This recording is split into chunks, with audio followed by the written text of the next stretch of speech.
So you can level up crafted weapons either by completing activities or by killing enemies, but if you're like me you don't really want to use a weapon in the Crucible if it has bad perks, so here are the best and easiest ways to level up crafted weapons. So the first thing you can do is complete activities with the weapon equipped. This can also be done by quickly swapping to the weapon before the activity ends. The seasonal battleground activities usually give the most experience. But those are long and require a bit of thought, so let's move on to something a bit more brainless.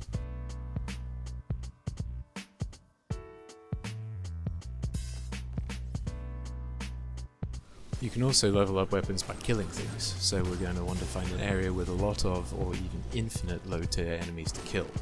There are a few spots like this, such as the opening encounter of Grasp of Avarice dungeon, the Shiro-Chi encounter in the Last Wish raid, or the Shadowkeep mission in the Deep. They all have their pros and cons, so let's go over each of them. But before we start, let's go over the loadout we're going to be using. We're going to want to use Devour, and the best way to go about that is by using the Secant Filament's exotic boots on the Warlock. We're going to be using 2 empowered finish mods and 1 special finisher mod on our class item, along with stacks on stacks on our boots and charged up on our chest piece. This should allow us to get special ammo on any finisher after an initial one, which makes crafting special weapons a whole lot easier. A quick update, you can no longer put all these mods on a class item, but if you have one with the mod already, it still works, but you need grenade or melee kickstart on your gloves. It should also be noted that melee kills with the exotic glaive Winterbite will level up crafted weapons in the energy slot due to a coding oversight. The Grasp of Avarice method is the easiest to get started as it requires no setup, just enter the dungeon and you're there. However, the encounter mechanics can get in the way sometimes. You'll be forced to pick up some of the engrams dropped by the enemies eventually. If you don't, they'll explode and kill more enemies, slowing down your farm.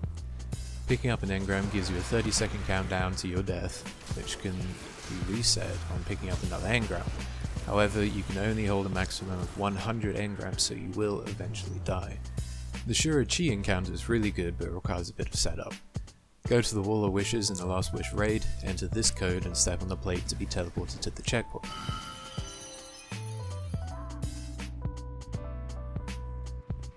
Then go through all the enemies, and when you're done you can reset by standing on one of these plates and die.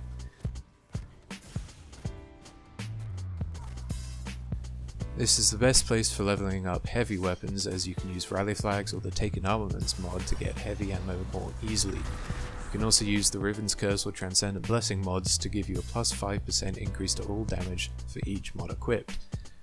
You can also use the Taken Spec mod on your weapon to give a plus 10% damage increase instead of the 7.77% increase given by Minor Spec.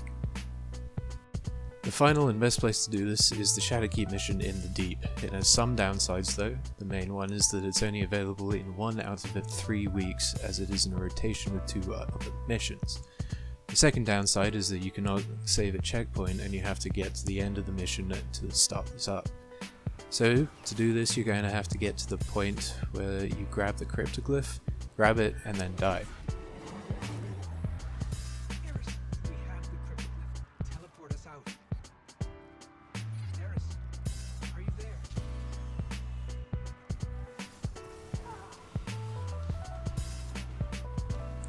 Then you will kill the Acolyte snipers up on this ledge, then go down to this rock, and then an infinite number of thralls will come to you for you to kill.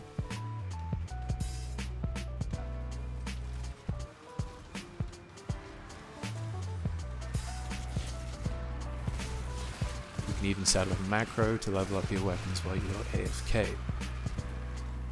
So those are the best ways to level up your weapons. Hope you all enjoyed, and if you found this helpful I'd love it if you could leave a like or subscribe for more things to come. I hope you have a great day and I hope to see you next time. Bye.